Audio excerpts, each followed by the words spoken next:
Evidentemente, numa apresentação das teorias psicanalíticas do desenvolvimento, nós devemos começar com o ponto de partida, ou seja, o que Freud fez enquanto um esboço dessa teoria. Eu digo um esboço porque Freud apenas lançou as bases e a estrutura geral dessa perspectiva desenvolvimentista, ainda que não tenha completado as diversas lacunas, tendo deixado diversas coisas a serem feitas e analisadas, como vou apresentar para vocês. Mas o que é importante agora, né, é apresentar as bases, a estrutura, o como que Freud vai pensar esse desenvolvimento, e é isso que eu vou fazer de uma maneira muito sucinta, só para enquadrar essa perspectiva dentro desse projeto que eu estou apresentando para vocês, né? Primeiro, alguma coisa de que caracteriza de qual é o ponto de vista, o que é a psicanálise e qual é o seu ponto de vista. Na caracterização do que é a psicanálise, retomo aqui a frase clássica de Freud, a sua definição clássica, considerando que a psicanálise é três coisas ao mesmo tempo. Ela é um procedimento para investigação de processos anímicos que são pouco acessíveis de outra maneira, evidentemente, os processos psíquicos inconscientes que determinam sentimentos, pensamentos, modos de ser, modos de se relacionar, modos de poder viver e de ter prazer e de sofrer também. 2, trata-se de um método de tratamento das perturbações neuróticas, que se fundam sobre esse modelo de investigação sobre o inconsciente. E 3, trata-se de uma série de pontos de vista psicológicos adquiridos por essa via, com este método, por esse tratamento, que crescem progressivamente para se juntarem com uma disciplina científica nova. E isso é uma definição de 1923, e já consolidada, estabelecida na compreensão da psicanálise como uma ciência, com uma perspectiva psicológica, ainda que pare ainda críticas sobre a cientificidade da psicanálise. Muito bem, dado esse enquadro muito geral do que é a psicanálise, trata de agora apontar para quais são as coisas que ela olha, quais são as coisas que ela está preocupada, quais são os elementos centrais do desenvolvimento, quais são os acontecimentos que constituem o ser humano na sua vida emocional, quais são as variáveis que estão sendo colocadas como principais para entender esse desenvolvimento. Então nós encontramos também nesse verbete de 1923 e de artigos da enciclopédia, Freud dizendo quais são os pilares da teoria psicanalítica. E ele diz assim, quais são, a hipótese de processos psíquicos anímicos inconscientes, ou seja, a proposta de que existem processos assim e que determinam o que o ser humano é emocionalmente, o reconhecimento da doutrina, que quer dizer da teoria da resistência e da repressão, ou seja, de que existe um mecanismo que retira da consciência determinados conteúdos, determinadas ideias, determinados pensamentos, que colocam isso, tiram a qualidade de serem conscientes e as colorem ou colocam a qualidade de serem conscientes, e que o acesso a esse inconsciente não é fácil. Por quê? Se eles foram retirados dali, foram retirados por algum motivo. Em geral, esse motivo é porque causa dor ou desconforto, ou causa algum problema, e o acesso a isso é retomar esses problemas. Daí, então, a teoria ou a doutrina da resistência e da repressão. Aí também o valor dado à sexualidade, a sexualidade infantil, no seu sentido amplo do termo, e do complexo de Édipo, com uma experiência vivida, significativa durante o processo de desenvolvimento que organiza a vida emocional do ser humano. Então, para Freud, esses são os conteúdos principais da psicanálise e os fundamentos da sua teoria. E quem não está em condições de subscrever todos eles, não deveria se contar entre os psicanalistas. É interessante a maneira como Freud coloca essa perspectiva, e, num certo sentido, isso diz de que ponto de vista o psicanalista se coloca para pensar o desenvolvimento. Então, Freud constrói a psicanálise porque ele encontra pacientes que estão sofrendo, que estão sintomas, ele vai procurar a origem desses sintomas e procura a origem desses sintomas na história pregressa desses pacientes, considerando aquelas variáveis. Então, seus pacientes, inicialmente os neuróticos, sofriam por causa de acontecimentos passados, sejam reais, sejam imaginários, né? Sejam tendo acontecido ou tendo sido pensados, ou pensados no pensamento, ou na experiência da fantasia, né? Que, gerando um conflito no indivíduo, e o indivíduo não encontrando uma maneira de solucionar esses conflitos, eram tornados inconscientes, na velha lógica de que o que os olhos não veem, o coração não sente, né? Mas ao saírem da consciência, esses pensamentos, essas ideias, esses conflitos continuam, mesmo assim, a exigir alguma solução. Eles não desaparecem na sua força emocional. A solução para o conflito, agora inconsciente, era dado pelo sintoma. Era uma outra solução, uma outra expressão do conflito psíquico, né? É o sintoma. E Freud considera que aí temos a origem do sintoma neurótico. Freud percebe, então, ao longo de sua pesquisa, que os sintomas, né? Então ele vai tratar os pacientes, procura isso na história pregressa dos pacientes e descobre algumas coisas curiosas.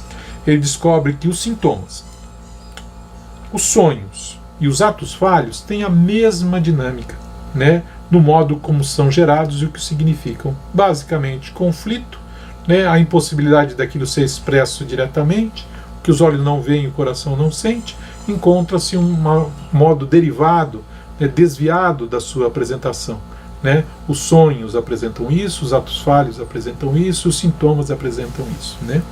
Então, e considerando isso, então é via essas coisas que o Freud acessa essas determinações inconscientes, né, procurando evidentemente uma outra solução que não essa que gera o sintoma, né? E o tratamento consiste em acessar os conflitos inconscientes e assim reorganizar a situação emocional conflituosa, né, dando a ela uma solução melhor do que a expressa nos sintomas do paciente. Então o tratamento visa, pois, grosso modo, um retorno ao passado do paciente, um acesso ao seu inconsciente, ou para que o conflito vivido no inconsciente, assim registrado e assim estabelecido lá, possa ser reformulado, e uma vez reformulado ele deixa de gerar um sintoma que atrapalha o sujeito na sua vida, né?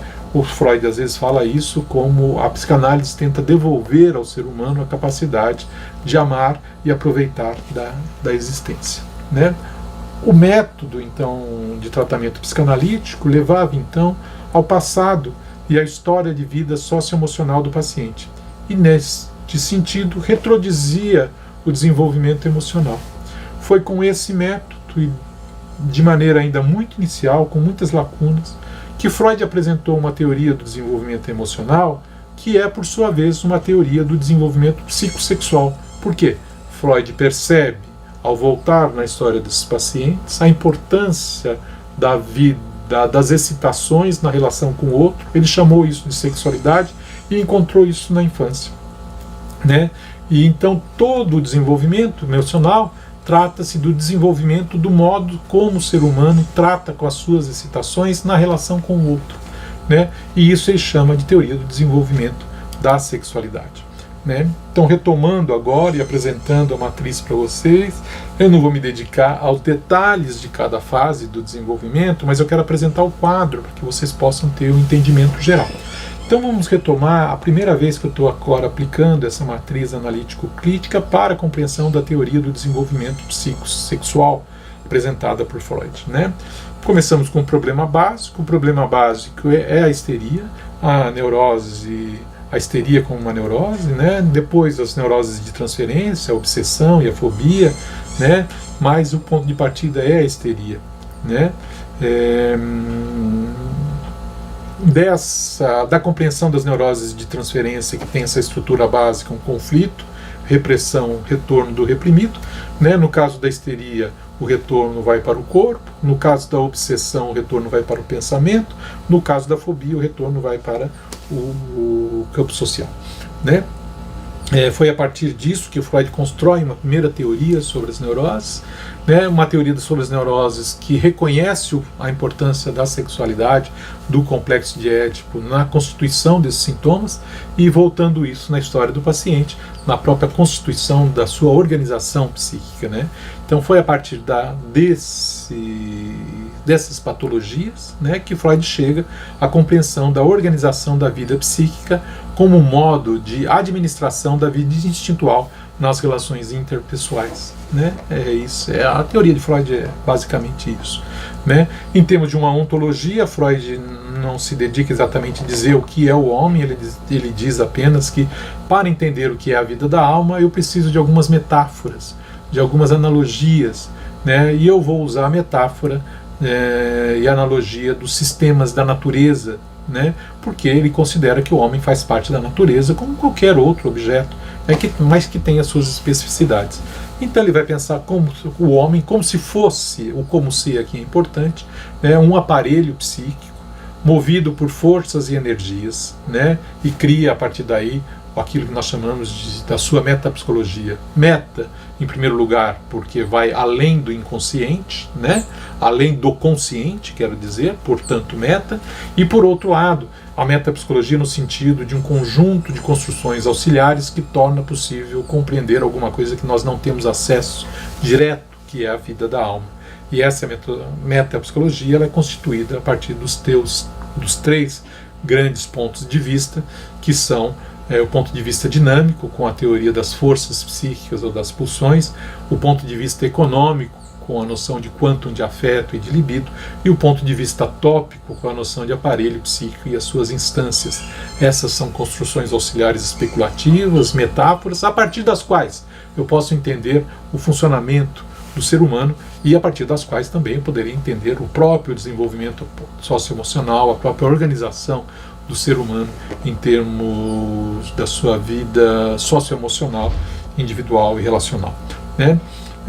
Evidentemente, como fundamentos operativos são esses que eu apresentei para vocês, a noção de inconsciente, de recalco, sexualidade infantil, Édipo, a própria noção de transferência, de resistência, né? E o método para chegar a isso é esse método descoberto por Freud de acesso ao inconsciente, um método psicanalítico de acesso a esses conteúdos.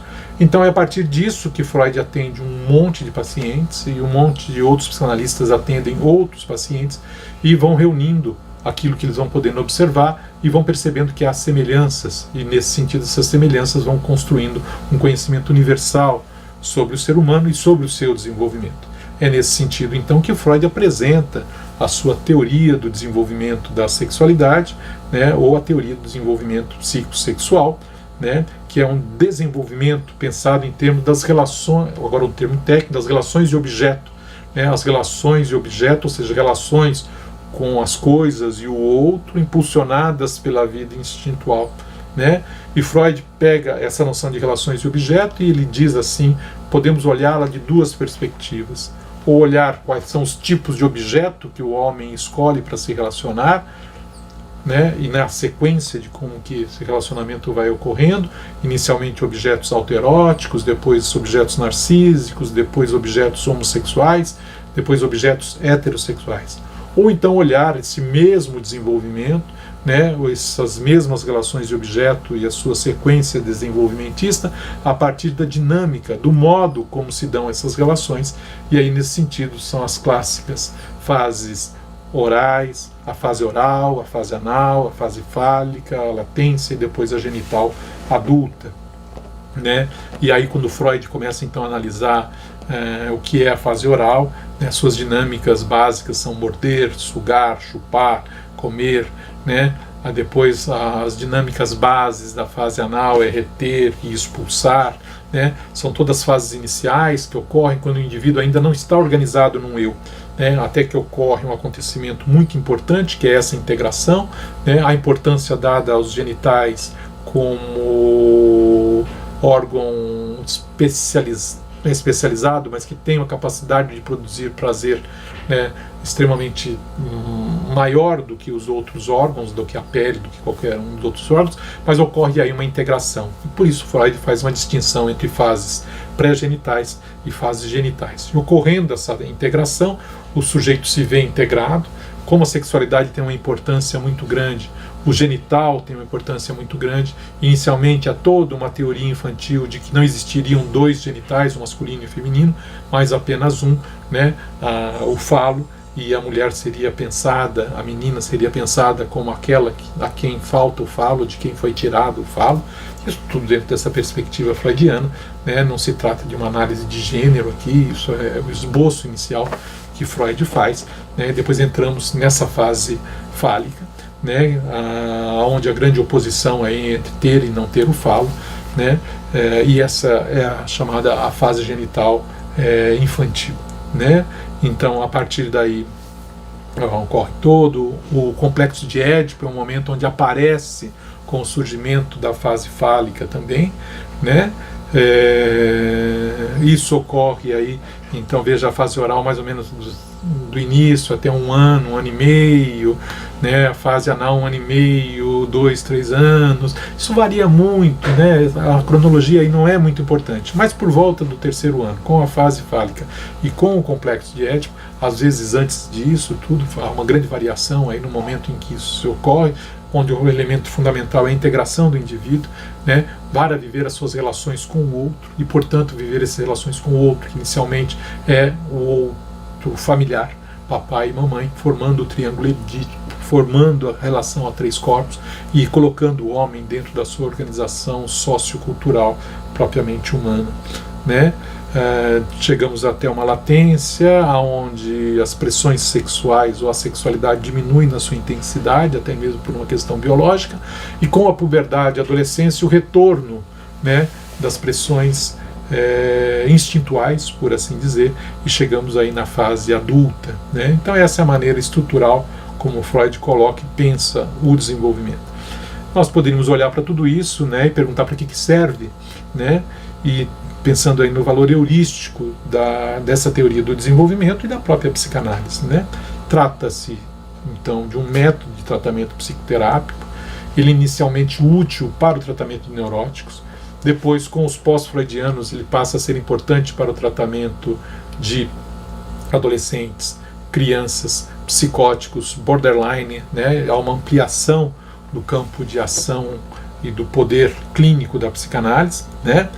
Tratando outras clientelas, né? E esse é o que nós estamos assistindo durante todo o século XX com o desenvolvimento da psicanálise, né? Então esse está o parâmetro geral, o quadro geral de apresentação de Freud dentro da sua teoria do desenvolvimento, né? A partir do qual agora então eu vou começar a apresentar as outras teorias do desenvolvimento, né? Como que isso vai se consolidando. É importante aqui dizer que esse processo feito inicialmente por Freud deixou muitas lacunas, são apontamentos de um quadro muito maior, necessitando referência, desenvolvimentos, esclarecimentos, né? E a primeira pessoa que vai fazer isso, pós-Freud, de fato consolidar a teoria do desenvolvimento da sexualidade como uma teoria plena do desenvolvimento, é Anna Freud, né? Então, mas isso vamos reservar agora uma apresentação específica do que foi que Anna Freud fez no meu próximo vídeo.